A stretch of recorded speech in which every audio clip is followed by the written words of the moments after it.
Hello again, everyone, and welcome back to the front line with Joe and Joe. Joe Pasillo, as always, joined by Joe Resinello. And once more, dear brothers and sisters, let us go into the breach on the Veritas Catholic Radio Network, 1350 on your AM dial, 1039 on your FM dial, spreading the truth of the Catholic faith to the New York City metropolitan area.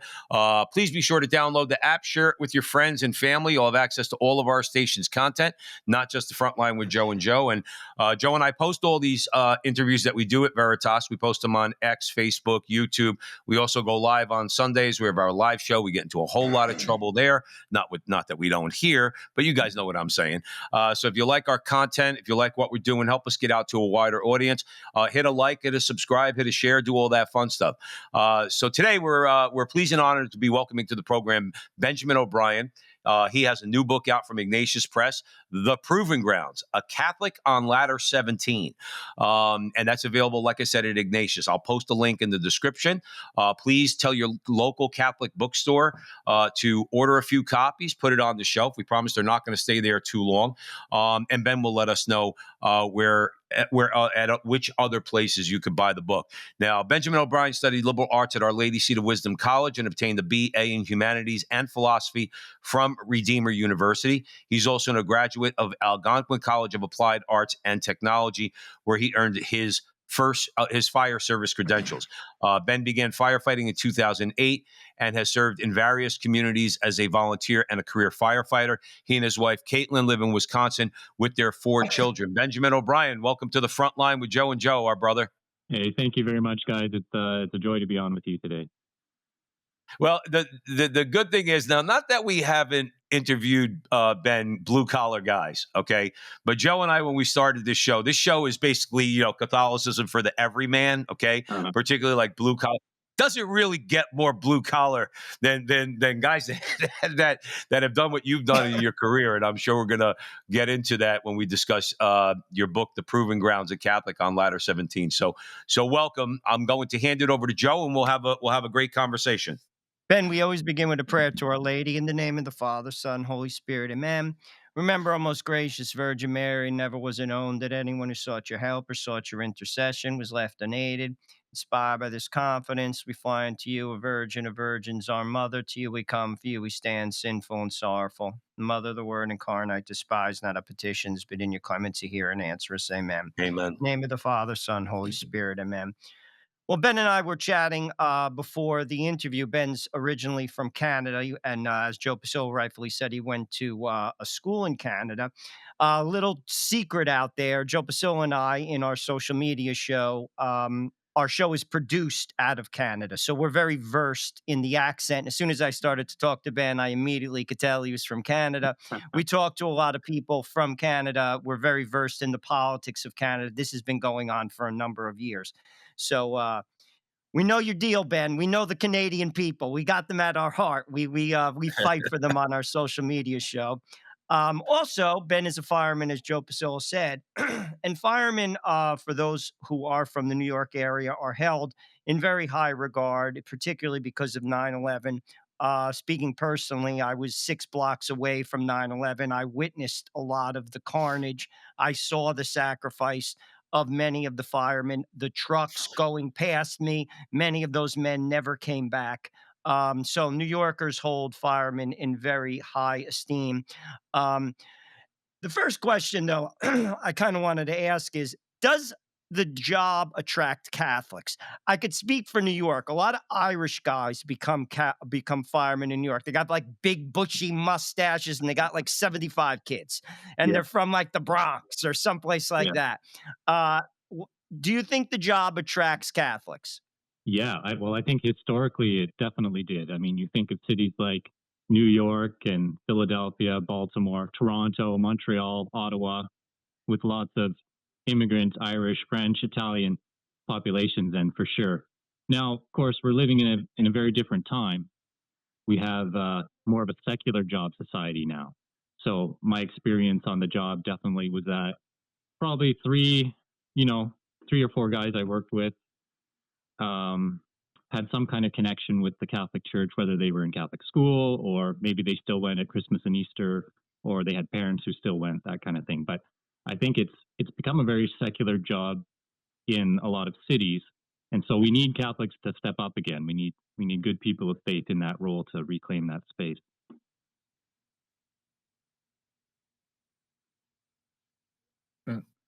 Ben O'Brien's joining us here at the front line with Joe and Joe Pasillo, Joe Resinello, The Proving Grounds, a Catholic on Ladder 17 from Ignatius Press. Ben, if you don't mind, go into that a little bit more, because let's just take it from the point of view of most people who are civil servants on some level, okay, that you work for the state. So whether it's a police officer, whether it's a firefighter, whether it's a teacher, it is tremendous. My wife, I'll give you a quick example and I'll throw it over to you. By the way, is our connection good? Can you guys hear me? Yeah. Yep. Good on my end. Okay, good. There might have been a little bit of a delay. That's fine. I'll give you an example. My wife works in a charter school. The public schools here in Arizona pay more. Okay. And my wife said, well, what about public school? And I said, absolutely not. I said, because in my view, and this is why I'm asking you, Ben, as it pertains to the fire department, I'm sure you know many cops also, being Catholic is actually suppressed. You can't go into a public school and say marriage is between a man and a woman. You can't go in there and be pro-life and be vocally pro-life. They'll shut you down. They'll look to get rid of you, because that's how, to me, it's not only become secular. And again, I want you to correct me if you think I'm wrong. It's not only become secular, it's become particularly Catholic, and, where you can't let your beliefs be known. Have you experienced that at all? Do you agree with what I'm saying? Yeah, I think that's spot on. I mean, we see that coming from management perspective, people are canceled. My experience within the fire station itself is we're just a bunch of guys sitting around the fire station table solving the problems of the world. I could be pretty open about what I believe. Now, I get quite a bit of flack, firefighters being what they are, a lot of type A personalities, they don't pull their punches. So, I definitely rubbed shoulders with a couple guys who didn't like or respect my beliefs, and they made me feel it. But in a society where we're supposed to have free speech, that can be healthy too. We can solve these problems of the world and be candid about what we believe without getting punished for it. The problem starts when management says you can't say that, or you can't have those beliefs, or you can have them at home, but you can't have them at work. So, a great example of that would be when the fire department starts supporting the LGBT agenda, wanting to put rainbow stickers or flags on the fire truck. Now, for me as a Catholic coming into work, that leaves me in a dilemma because, just by virtue of showing up for work, I'm supposed to be waving a flag for something that's at odds with my beliefs. As a uniformed public servant, I'm supposed to be neutral on issues like that. I take an oath to help anybody, anywhere, anytime. And now if I'm waving flags for special interest groups, well, that undermines that neutrality in a certain sense. So, for me, that was a bit of an issue. And I'm lucky that I had an officer who was sympathetic, and we just kind of quietly removed the decal off the truck and no one said anything. But if I had been more vocal about it, I think there's a good possibility I would have lost my job. And I think a lot of firefighters and other public servants in other careers face the same kind of discrimination for their religious beliefs. See, that's something, Ben O'Brien joining us here at the front line with Joe and Joe. That's something that, on a local level, let's just take New York City. New York City is going to force you to have to do that. Okay. And there'll be consequences. That's why, in our view, when it comes to discrimination like that, and it's not neutrality. They want to put the rainbow flag on the truck and they want you to bend your knee to it, which obviously you're not going to do. Yeah. That's why there has to be federal legislation and or a Supreme Court in America, anyway, a Supreme Court decision that says, you know what, can't do it. You can't tell Ben O'Brien or anybody else that they have to represent something that they don't believe in. Like you said, you want to be neutral. Well, neutral has a meaning. It's not just some word you throw around. Neutral has a meaning. That means nothing on the truck. The only thing that people are worried about who are in the middle of a fire is Ben O'Brien going to come and save me? Not is Ben O'Brien Catholic? Even though I would say I would trust the Catholic more. But however, I would have no way of knowing. If there's a fire, I want you banging on the door and get me and my family out of there. It's the only thing that's really important. That's my little rant, and I'm sticking to it. Ben O'Brien is with us at the front line with Joe and Joe, The Proving Grounds, a Catholic on Ladder 17. Ben, before I hand it over to Joe, Ignatius Press is one place where our audience could buy the book. Where else could they buy the book? Yeah, it's also available on a number of websites. I know Amazon carries it. Barnes and Noble, and basically anywhere Catholic books are sold. So a quick, All right, cool. yeah, quick Google search, it'll pop up in a number of places. Awesome. Thank you for that, Ben. Joe Resinello. I want to comment on a couple of things you said. I mean, I'm very familiar with the type of guys that are firemen. I grew up with guys like that. I don't work in that type of job. I work in a corporate job. And you said something like they'll be a little bit more vocal about things because you're in a different setting. Like you're basically hanging out until something happens and then all hell breaks loose and then you kind of do your thing. Little different from like what I do. But HR prevents that type of conversation in the corporate world. You can't really like get on people like you can if they're your friend and you know each other, but it's a little different. And I know exactly what you're talking about. But America, this is reality. I mean, there's what's written down in the law, and then there's reality. Mhm. The reality is we live in a post-Christian society, and that's everywhere. That's coast to coast. I mean, you're allowed to believe whatever you want, but you say certain things that are part of your religion. Like, I believe in marriage between a man and a woman. If I say that publicly, they may not legally be able to fire me. They'll get me out. They'll fire me. They'll get rid of me. They'll find a way. If I say I don't believe in contraception, which I don't, I have 5 children, um, they could very easily you'll be ridiculed. I mean, outcast. You're an outcast. This is the world we live in.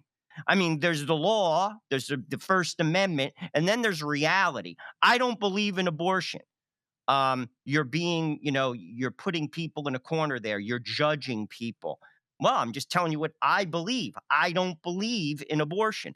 This is the world we live in. That's in every profession. That's just not firemen. That's not public service. That's everywhere.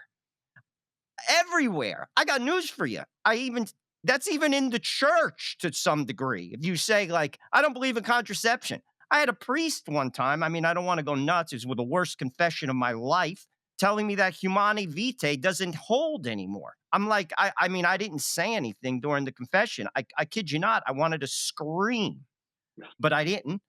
But I'm just saying, I mean, it's everywhere. It's everywhere. And it's sad. I just wanted to make that comment because that's reality. That's the reality that we live in. How I kind of hang in my job. I have some close friends that believe what I believe, and we kind of will talk amongst ourselves. But you got to watch that. I want to tie my little like rant here to the proving grounds. Obviously, I'm sure you've encountered some situations, as I have, as in my career after college. Um, Tell us a little bit about the title and with basically what I just said, things that you have faced. Yeah. Yeah. Well, the title, The Proving Grounds, I first heard that phrase at my wedding when my father-in-law was giving a speech. I had been working at the sawmill during our engagement period in northern British Columbia, and same mill he had worked in for 20 years. And he said, well, that the tilt hoist operator position, which is kind of an entry level position, which is a bit stressful and requires a lot of multitasking. That's kind of the proving grounds for people who want a career at the mill. And I thought, oh, that's an interesting phrase. So that popped up later when I was thinking of a title for my book, because it isn't just about proving yourself professionally. There's also a sort of a sense of proving yourself morally. And the clue is in the scripture verse I selected for the opening chapter, that from Hebrews, where it says that before him no creature is hidden, but all are open and laid bare before the eyes of him to whom we will have to render an account. And so that theme keeps coming up throughout the book about choosing between people's approval and between God's approval. So that ties into what you were saying about us living in this society where we're kind of clamped down on for our beliefs. And yeah, there were some situations in which I had to face some flack for my beliefs. And I'd like to share a little story about what happened to me one time when I was getting into a debate with an anti-Catholic coworker.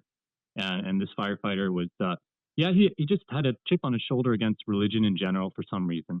And he really latched on to this idea that priests have to keep the seal of confession. He didn't like that. He thought that priests should be able to disclose crimes that they hear confessed in the confessional.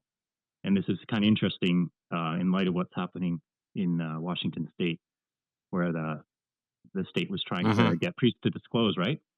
So it was that very issue, and he was getting very agitated and very angry, and I was trying to, just give some perspective and explain how people need a place to go where their sins can be confidential, um, and I just wasn't getting through to him. But there was another firefighter in the station, also not Catholic, and I don't believe even a practicing Christian. Um, he was a young rookie who didn't really get involved in controversial discussions, but for some reason this topic intrigued him, and he jumped in. He took my side. He said, "Yeah, I think that makes perfect sense. People need a place to go where their confidentiality will be respected, and if priests take an oath to respect that confidentiality, then they should not be forced to go against their oath." So it's very interesting how the same topic made one person react with anger and another person react with interest, almost maybe a little bit like the parable of the sower, the seed falling on different soil. So we never know what impact our faith is going to make on people. No, Ben O'Brien, I think you're absolutely right about that. I've experienced that just in general in my life and in the workplace. That it seems that, again, I don't come out and say, "Hi, I'm Catholic." Okay, Mhm. but everybody knows I'm Catholic. You get to know me for a little bit. Everybody knows my worldview. Everybody knows what I believe. They see the way I try to live my life. But yeah, you're right. Like there, and I've experienced almost identical the same thing. It's the one coworker who gets real angry that you have the temerity to actually believe any of that stuff, and another coworker who doesn't agree with me but says to the other guy, "Dude, what are you talking about? Like, shut up!" Yeah. like that type of thing. I was like, and that other person then subsequently asking me maybe a little bit more about the faith, which, like you just alluded to, that's a seed. Mhm. It's falling on different soil. Some's on the rock, someone's on the soil. That's a seed that's planted, and that's a beautiful thing. Talk about, you know, obvious to everybody here at the front line with Joe and Joe, and every Christian in the world knows that the ultimate word we use to describe Jesus Christ is self-sacrifice. He sacrificed himself for us. He got on the cross for us to save us. That is not just something that, we all sacrifice and have to sacrifice things as fathers, as husbands, just by the nature of being married and having kids. You're going to sacrifice something. You're giving up something, whether you want to go kicking and screaming or not. However, okay, you also choose a profession, and you've chosen to be a firefighter. And self sacrifice is what it's all about. Now, I don't mean to sound, I don't know how to describe it, but I'll throw this over to you, Ben O'Brien. Is you must wake up every day thinking every day you go to work that today could be your last day. And yet you, as a firefighter, and all your firefighter colleagues are all willing to do that. Talk about self sacrifice, because not everybody, there's a lot of people physically could do what you do, but not everybody in their soul is willing to say, you're willing to actually, on your job every day, put your life before somebody else, or lay your life down for somebody else.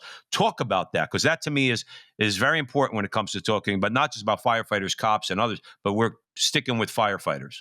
Sure. I'll do my best. Full disclosure, I'm actually not in the fire service anymore. I was in a full-time position for 8 years, and then for family and health reasons, I ended up changing careers. But yeah, I mean, speaking to those years where I was firefighting, that's something they instill very early in recruit training, similar to a military boot camp, where you put your unit above your personal safety.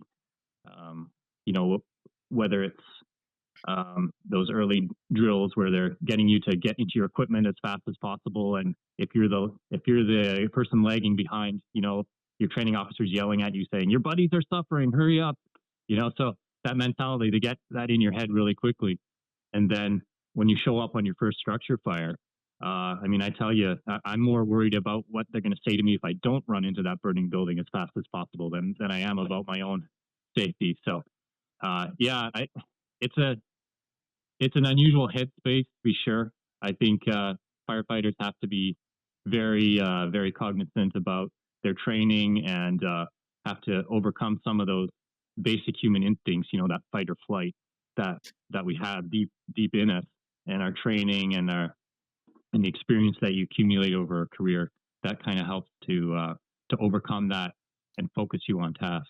But you mentioned, from a soul perspective, I think that's a really really interesting question. How does your relationship with God affect your career? That's still something that I'm trying to figure out. I had this list of traits that I hung on my locker door that I used to read through before every shift. I found it in Columbia magazine from the Knights of Columbus, and I think it really speaks to anybody who's in a public service profession. And I used to try to apply that to my career. So if I could, I'd like to read it because I think people could get something out of this, regardless of what career they're in. So it goes like this. A good soldier and one that is fit for battle has the following 10 traits. Number 1, he is willing to give his life to protect others. 2, he is task-oriented and lets his actions speak for themselves. 3, he does his duty even when it is unappreciated. 4, he is a man of honor, loyal to others and to his principles. 5, he is rooted in discipline and strength. 6, he may be tender and compassionate, but never soft. 7, he sees himself as part of a unit, a band of brothers. 8, he follows the chain of command without considering it demeaning.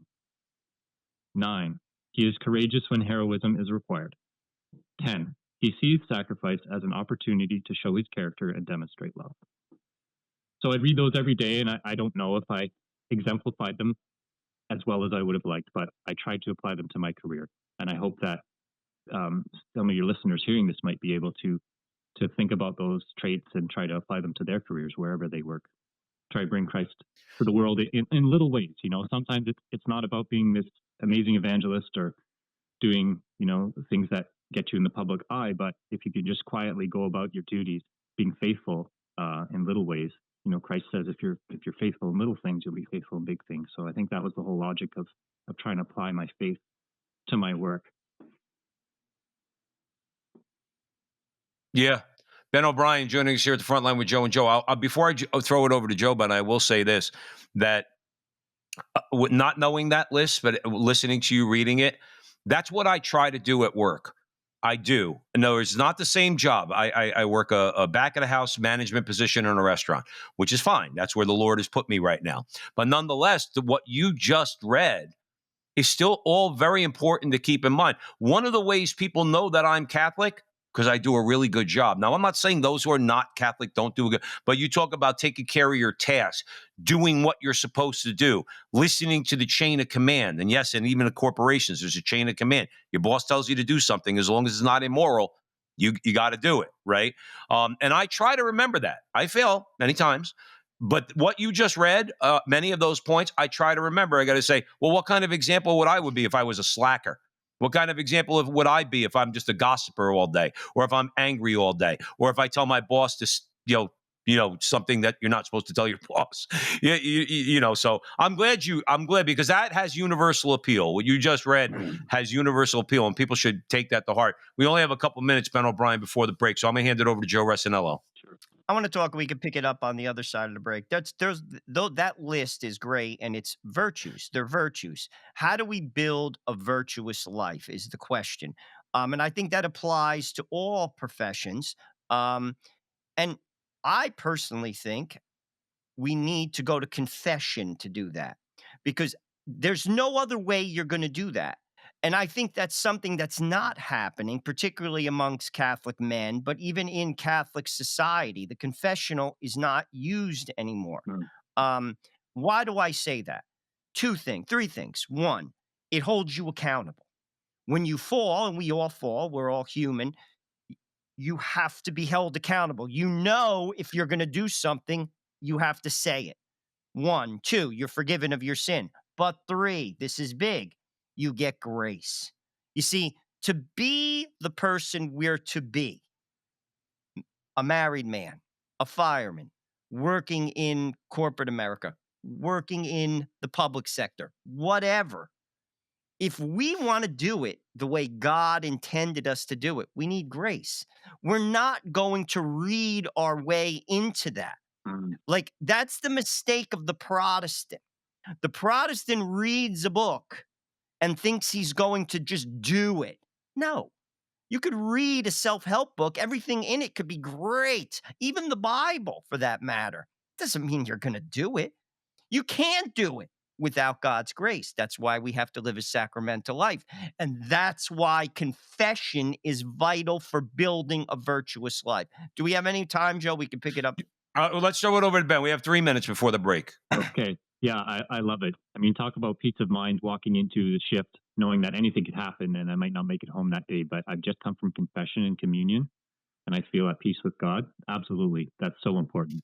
Um, you talk about virtue and our need for men to step up in today's society. That word for virtue comes from the Latin vir, for man.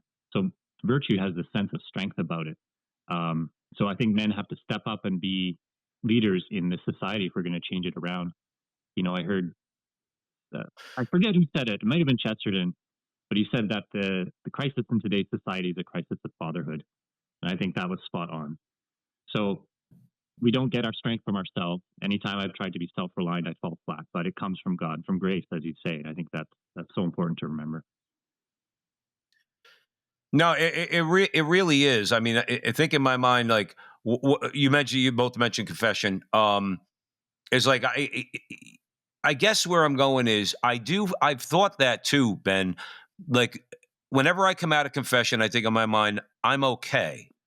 Okay. Now we are Catholic. We believe in purgatory. But if God forbid, I died that day, I do believe that I would be saved because Christ is not a liar. This is, again, we don't beat up on the Protestants here, but we're respectfully critical, but particularly the evangelicals. Is like, yes, Christ commanded the apostles. He said, whoever sins you forgive are forgiven. Well, that implies that somebody's actually telling the apostles their sins. That's Catholic confession. Yeah. And the grace is something that, I mean, Joe, I used to think Joe was overblowing that a little bit when we first, after he married his wife and I married my wife and Joe and I became friends, we're brothers-in-law, right? But he's right. He's absolutely right. You feel lighter, you feel cleaner. It's like you go to confession frequently, even for venal sins, okay? Because again, especially from a firefighter's point of view, I'm probably not going to, die from a paper cut at work, okay? But if you run into a burning building, you need that peace in order to do so. What are your thoughts, Ben, for 30 seconds? Yeah, I know the peace that the world can't give, right? When I chose that career, maybe it wasn't for pure motives. I wanted people to look at me and say, wow, he's a firefighter. But God really purified me of those intentions, through my own mistakes and through forcing me to rely on him through some really difficult circumstances. So, coming back to confession, to confess those mistakes and grow as a human being, I mean, that was vital in my own formation. And I'm sure that impacted my career too. I may not see the results of that in this lifetime, but I look forward to someday, God willing, looking back and saying, oh, that's how God was working in my life. No, absolutely. Absolutely. Ben O'Brien's joining us here at the front line with Joe and Joe. This is a great conversation. Please share it wherever you're hearing it. The Proving Grounds, a Catholic on Ladder 17. It's available at Ignatius Press. I'll post a link in the description. Tell your local Catholic bookstore, please, to buy a few copies, put it on the shelf. Amazon, Barnes & Noble. Just Google it, okay? The Proving Grounds, a Catholic on Ladder 17. You'll find it. Ben O'Brien's the author. He's with us for another segment on the other side of the break. We'll be right back. Welcome back, everyone, to the front line with Joe and Joe Pasillo and Joe Rossinello. We are way in the breach with Ben O'Brien. We're discussing his new book, The Proving Grounds, a Catholic on Ladder 17, available at Ignatius Press and other popular outlets like Amazon and Barnes & Noble. Please buy the book and ask your local Catholic bookstore to buy a few copies and put them on the shelves. They won't stay there too long. Joe Rossinello. I want to circle back to what I said originally about firemen in New York. I always, whenever, obviously, New York's busy, but when you hear that engine going through the traffic, and I always think back to 9/11. It's just because I was very close to it. Um, but the job itself is like one of those jobs, like it's hanging around a lot because obviously, thank God, there's not fires. I mean, it's not like every day there's a fire. You know what I mean? Like you can probably go 3 months and there's no fire. So you go to work, you sit there and you kind of do your thing. I'm sure there might be some paperwork or training or do some stuff. But then that one given day, just like 9/11, it was a Tuesday, just like any other Tuesday, sunny September day, beautiful. All hell breaks loose. I mean, literally, like hell breaks loose. I'm sure you've gone through a few situations like that. Would you share a few with us? Yeah, sure. Well, I mean, first of all, big kudos to FDNY. Man, I can't even imagine being there that day and what they lost, losing 343 brothers and sisters when the towers went down. Made a huge impact on the fire service from the way we train, the way we run our incidents, not just in New York. Where I haven't been privileged to work in New York. I worked in a different city, but you know, it was often a tabletop conversation. You know, what happened at 9/11 and what would we do if we had a similar situation. So yeah, I was fairly privileged in my career to not have to be in any situation where I was close to losing my life. I've had a few iffy situations. I remember going to one structure fire, and it was a basement fire. Our unit was assigned to go and search the room above the fire. Uh, Fire had extended through the walls and was burning in the ceiling above us. We didn't know. My officer told me to poke a hole in the ceiling just to inspect it, and all of a sudden, the whole ceiling just collapsed on us. The room went completely dark. It got really hot right away, so we evacuated very quickly. No harm was done, but it was definitely a learning experience for me. And you really got to keep your wits about you. Um, Another time, this is one that probably bothered me the most. We went in to search an abandoned school, and some squatters had been living in the school, so it was full of junk. And the place was so full of smoke, we didn't know where the fire was. So we just started searching this vast labyrinth. We had a 400-foot hose line. Out of the three of us, had a young rookie with me. I was probably 7 years on the job at this time. Very experienced captain. But as we got in there, we kind of lost track of where we were. And as my crew turned around to go search another room, another crew came in and crossed our hose line with their hose line and created this kind of tangle of hose. And I wasn't sure where my crew was. And I started trying to follow the hose line to find them, which they train us to do. They'll black us out, fill us, put us in a room full of hose and say, okay, now find the exit. And you got to feel your way finding the hose line. You get to know the couplings, which by just feeling the threads, which way is towards the truck, which way is towards the nozzle, that kind of thing. So that training really helped me. And as I was scrambling around in this hose, I thought, boy, this isn't a training scenario. I better find my way to my crew because, every line of duty, death, or near incident report that I've read starts with a member being separated from their crew. Thankfully, I found them and there was no harm done. I maybe lost them for, 30 seconds, 45 seconds, but it felt like an eternity in that, pitch black. If I run out of air, what's going to happen? I'm a long way from the exit. So these kind of mental things that you're processing as you're in situations like that, it's not a normal day at the office. I guess that's my point. You kind of gotta be very exact in your job performance because your safety and the safety of your crew really could be in jeopardy if you're not on your game. No, absolutely. I mean, listen, there's a lot of times, Ben, I go to work. I want to try to find the exits. I wish I had the hose to follow to get the heck out of there. Ben O'Brien's joining us here at the front line with Joe and Joe. Please go out and buy his book, The Proving Grounds, a Catholic on Ladder 17, available at Ignatius Press and others. Ben, I want to come back to something that we talked about because this is a constant theme here at the front line with Joe and Joe, both here on Veritas and on our podcast. You mentioned it earlier, virtue, vir in Latin. Okay, the development of good habits, the practicing. I think Aquinas said virtue is the development of good habits, and of course, shedding of the bad ones. Okay, why, in your view, is modern society so hostile to the concept of virtue? What, in your view, is causing that? Why are we allowing it to happen? Talk about that a little bit, if you don't mind. Yeah, I'll take a stab at it. Well, I think when we look at who we idolize, think of Hollywood celebrities or even certain athletes whose personal lives are anything but moral. We tend to value people for what they can achieve, the level of fame, the level of wealth, that they attain, and we idolize them, whether or not they're actually virtuous people.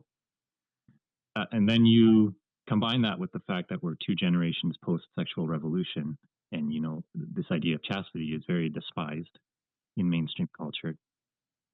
And so you put those things together, and I think you're looking at a society that looks at Christianity and says, that they're doing everything wrong by the world standards. I remember I had the privilege of meeting some of the Sisters of Life, wonderful order from New York. I'm sure you're familiar with them. And they're just the most joyful and radiant people I've ever met. And I think from the world's perspective, they're doing everything wrong. These women, they're never going to have a boyfriend. They don't have a credit card. They don't drive a nice car. And yet they're so happy. The light of Christ is just radiating out of them. What am I doing wrong? But I think when you look at that and you think about how Christianity almost is a paradoxical religion, in that we do the things that aren't supposed to make us happy, and they do. The world's logic is not the logic of God. And once people discover the beauty of Catholicism, they're really, really taken by it. And I think we're seeing this more and more. And we talk about a lot of what's wrong in society, and that's true, and we need to address it. But I think the good news is that there's this groundswell happening. I mean, I was just reading a statistic that OCIA classes this year have nearly doubled.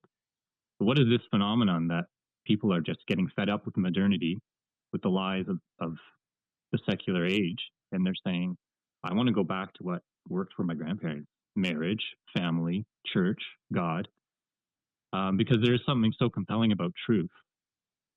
And it's not just here in the States. I'm hearing about this all over the world. Like you hear about the Quiet Revival in England. Apparently practicing Catholics outnumber Anglicans now by 2 to 1 for the first time since the Reformation. And it's mostly college kids. So there's definitely something happening. There's a revival. And I think that's the good news. So yes, we're in the midst of the culture of death, but the church always does its greatest work when times are darkest. We look back at our long history. And so I think that now in a very depraved modern society, we're going to see some of the greatest saints and some of the greatest workings of grace at work in our society. I mean, just from my perspective, I never thought I'd see Roe v. Wade be overturned in my lifetime, but look. And we still, you're right. Yeah, and we have a long way to go for sure to end abortion, but boy, I mean, just some of the stats from 40 Days for Life too, how many clinics are closing, how many abortion workers are quitting. So there's some amazing things happening, and it's a very, very exciting time to be Catholic. Ben, I had the privilege in my life of, and I say privilege because I'm not I'm not on the field as a pro-life person, but I was on the back bench. Okay. And when I lived in New Jersey, not far from Joe, the first Saturdays of the month, I would go down to Old St. Patrick's in New York, which is 2 blocks away from Planned Parenthood. They're one of the biggest Planned Parenthoods in New York. It was Planned Parenthood of Greater New York. I think it was Bleecker and Mott Street. And aside from the harassment, the attacks and everything, when we're processing from Old St. Patrick's down to Planned Parenthood, couple hundred people, couple hundred prayer warriors. All right. And you think about it, right? Whether or not God answers prayers on his time and according to his will. That Planned Parenthood, which any reasonable person would say, that place is never shutting down. They shut down this year. Amazing. They shut down. Amazing. Missouri does not have one. I believe one. Joe, you could correct me if I'm wrong. I think the state of Missouri doesn't have one Planned Parenthood. That Planned Parenthood shut down. Yeah, we don't believe it's gone far enough, but there's been a tremendous fruit of all those prayers that Roe versus Wade got overturned, and the defunding of Planned Parenthood by this administration. Well, guess what that does? That leads to less abortions, and thank God for that. But yeah, those prayers. And by the way, I've never seen more virtuous people than I have praying on a sidewalk on their knees across from a Planned Parenthood, being attacked by what I used to call the crazies. All right, like all the crazies. They come, they spit at you, they point in your face. The Sisters of Life, where they are the Franciscan Sisters of the Renewal. These women, like you said, Ben, they have a peace about them that cannot be that cannot be taken from them on any level. In other words, it's so heroic, by the way.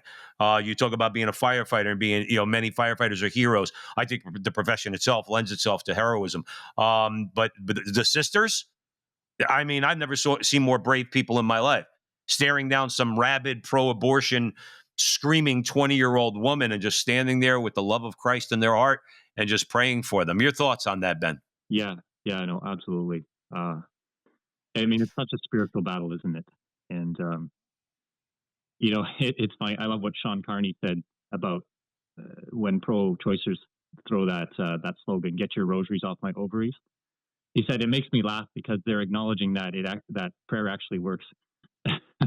So, the power of prayer, absolutely, it moves mountains. And I've had the privilege of doing a few 40 Days for Life shifts here in Madison as well. And yeah, there's definitely things that work. I don't know if you've read C.S. Lewis's Chronicles of Narnia, but my wife is fond of saying that Aslan is on the move. Aslan being a figure of Christ.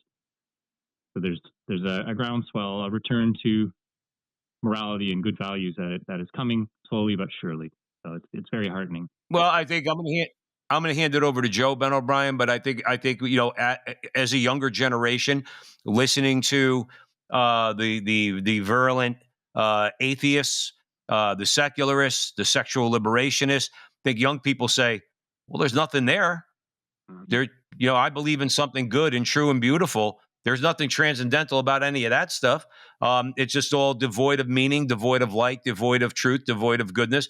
And people say, "Well, no, I could recognize with my eyes. I know in my soul that there is such thing as the good, the true, and the beautiful." And I agree with you. I think the stats are showing, and even just anecdotally, when you go to a local parish and you're seeing all these 20-somethings, they got the baby in the belly, the baby and mom's got the infant in one arm, and Papa's got two kids on one on each arm, two boys walking. I was like, that's the name of the game. That's my rant. Joe Resinello. I want to talk a little bit about the story you said on the other side of the break, that gentleman that you worked with at the firehouse that had a problem with confession. Um, he was arguing with you about the seal of confession. There is a hostility to some religious beliefs, if not all of them, with some people. That's very real. Our society has become, in many segments of that society, militant.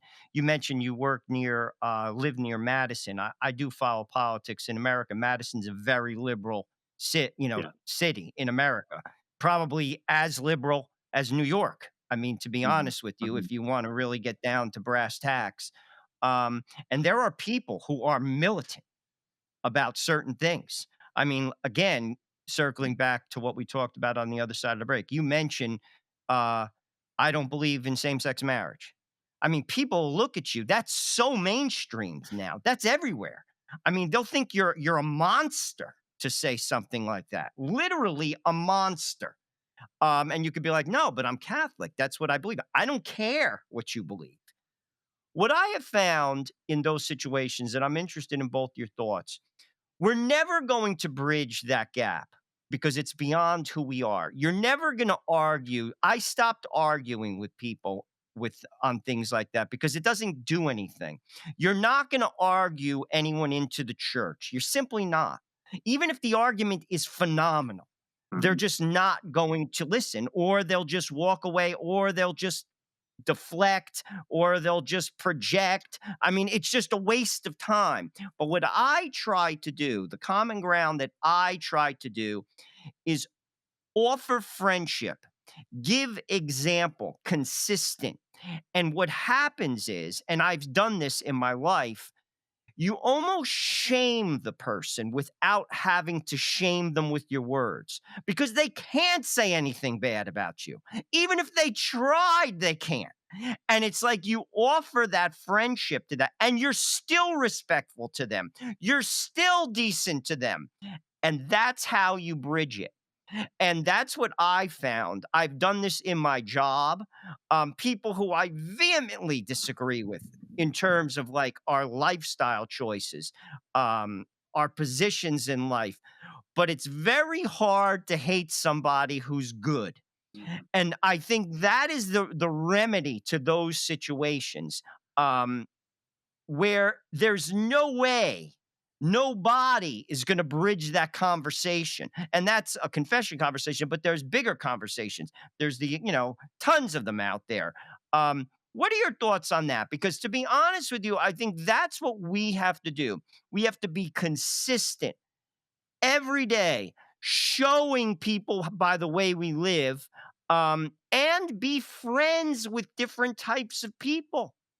And it's through that I think eyes open and people think twice about their position, maybe when we're not looking.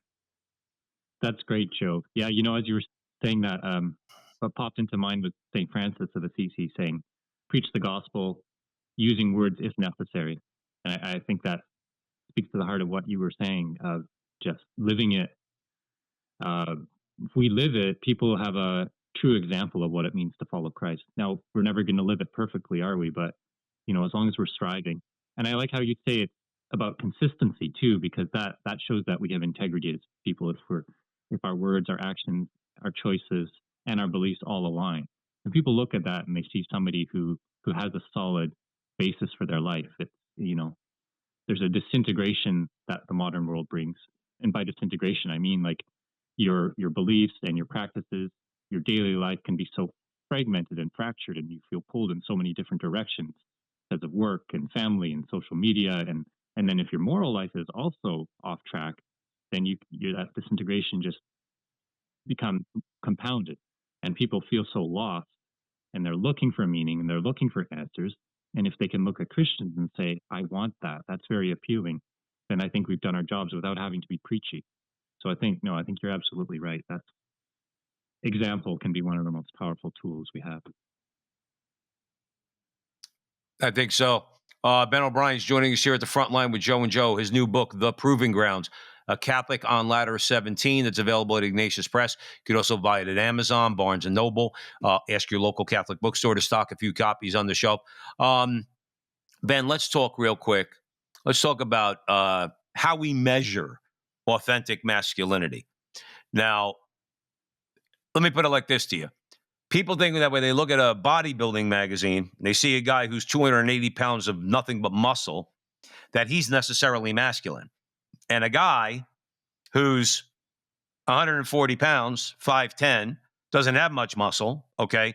Well, he's like a kind of a weaker guy. The measurement is off, is my point. How we measure masculinity by outward appearance, when that guy who's 140 pounds could be 1,000 times stronger a man and be authentically masculine than the guy who's lifting weights in the gym and going to compete in competitions. One of the ways that I want to throw out there to you that we measure or should measure authentic masculinity is, what do you do for others expecting nothing in return, knowing you're not going to get anything in return, yet you still go ahead and you do that thing. You know where I'm going, Ben. I'm going to throw it over to you. Yeah. How do we treat those who can do nothing for us? It's something to ponder for sure, because we have this idea of masculinity, which is kind of macho. And yet, if you're a big, strong guy, but you aren't strong spiritually, or you're morally weak, then it's just an empty shell.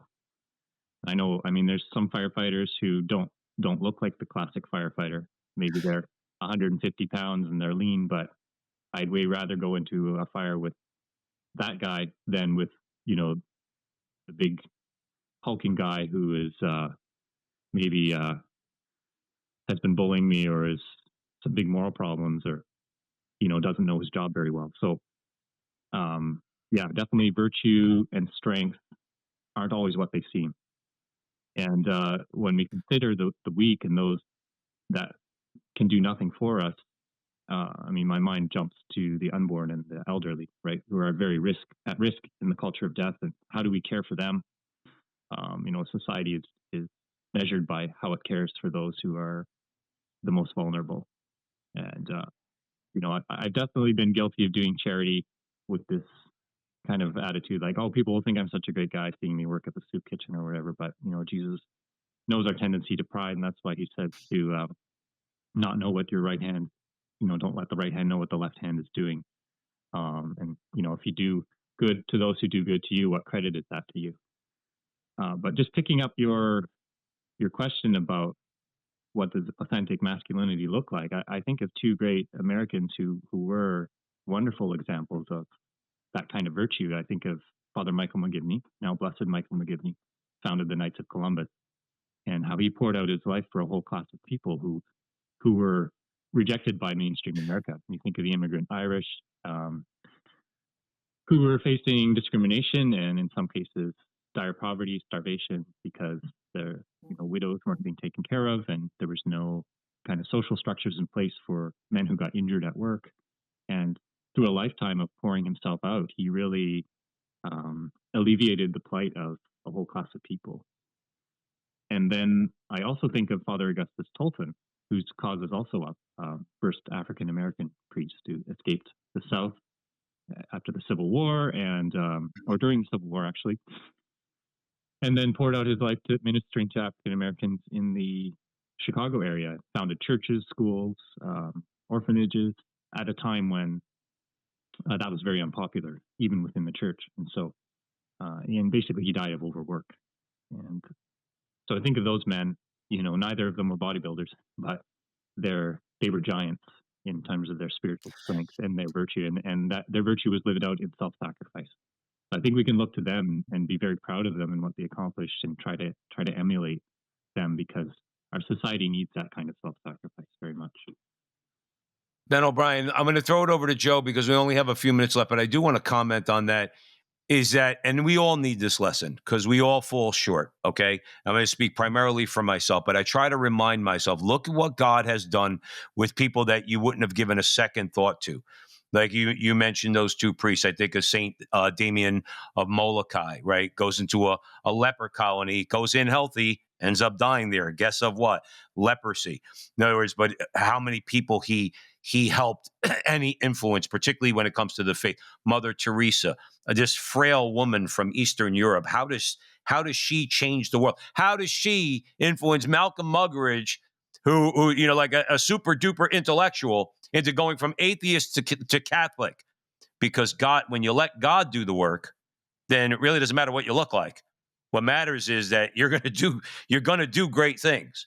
It could be maybe not on that grand a scale. Maybe it's just that you're a great father and you're a great husband and you're forming your kids properly and you're leading them all into heaven. Okay. So I just wanted to throw that out there. Joe, we only have about 4.5 minutes. I want to talk a little bit more about authentic masculinity because it's so skewed. A man is somebody who does what's hard, and what's hard is not valued in our society. What's hard is to be a good husband and to be a good father. That's hard. How do you do that? You have to be virtuous. That takes time to develop. It doesn't happen in a moment. What else is hard? To live sacrificially. We know through our faith that we do those things through an act of will. It's a will, and sin weakens our will. That's the missing link in our society. We don't have the will, and even if we do, from a material or secular perspective, the will is weakened because sin weakens the will. You have to will yourself to be the man we're supposed to be. That's a choice every day. And that's what's lacking is grace. Grace is the missing link. And it's not valued and it's not measured by the terms and like what things basically kind of measure that man on television. The authentic Catholic man takes the garbage out every day in his home, in his house. As simple as that is, how many people don't do that? They're not there. Do you know what I'm saying? It's not measured and it's not valued. Talk about that, because to be honest with you, we miss it in society when it comes to what is a man. It's completely missed. The successful men who are a good husband and a good father, frankly, have no value in the eyes of Hollywood, in the eyes of the world at all. Yet, those are the people, frankly, that are doing it. Your thoughts? Yeah. Well, in one of your previous episodes, you talked about offering up those little crumbs and how God makes those little crumbs into great things. I think that's an apt description of how grace and free will interact. You know, I'm a 200-pound, 6'4" firefighter, but I really like the little way of Saint Therese. People might be thinking, why is this big dude taking his cues from a 19th century French nun? But you know what? Her little way is amazing, and it transformed my career from the inside out because I wanted to do those little things with great love, whether it's just cleaning the bathrooms at the station or having a conversation with a coworker or, really giving it all in a training session that I really wasn't looking forward to that day. These are ways that we can offer crumbs up to God, and God willing, he can do great things because grace builds on nature, and he can win great graces for the world through our little sacrifices. And so, when you talk about the dad who's taking out the garbage or changing a diaper for the 5th time that day or getting up in the night with a child with the stomach flu, yeah, Hollywood doesn't care, but God sees, and he's going to do great things with that. So, I think you're absolutely right. We have to be faithful to the little things each and every day, and God can do great things for the world through our little sacrifices. And Ben, I mean, that obviously is in Scripture, and I'm paraphrasing, of course, but when you're able to be trusted with little things, then God could trust you with big things. Nothing is little. Yeah. Nothing in God's eyes. God doesn't measure anything. Nothing is little. And if you do things, the simple things, and do them right, you know what God does? He'll give you something big. Ben, real quick, do you have social media at all? Are you on X or anything like that? I'm a social media recluse for my family's sake. But if anyone has any questions or comments, feel free to email info@carmelcommunications.com. That's info@Carmel Communications. Carmel is CARMEL. And happy to answer any questions.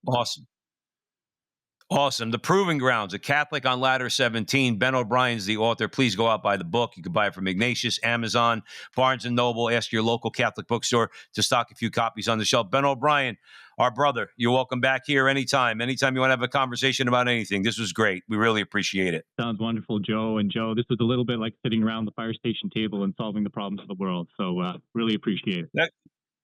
That was our goal. We tried to make it that way. Right on. And thank you out there for joining us. The Veritas Catholic Radio Network, 1350 on your AM dial, 103.9 on your FM dial, spreading the truth of the Catholic faith to the New York City metropolitan area. Download the app. Share it with your friends. You'll have access to all of our station's content, not just the Frontline with Joe and Joe.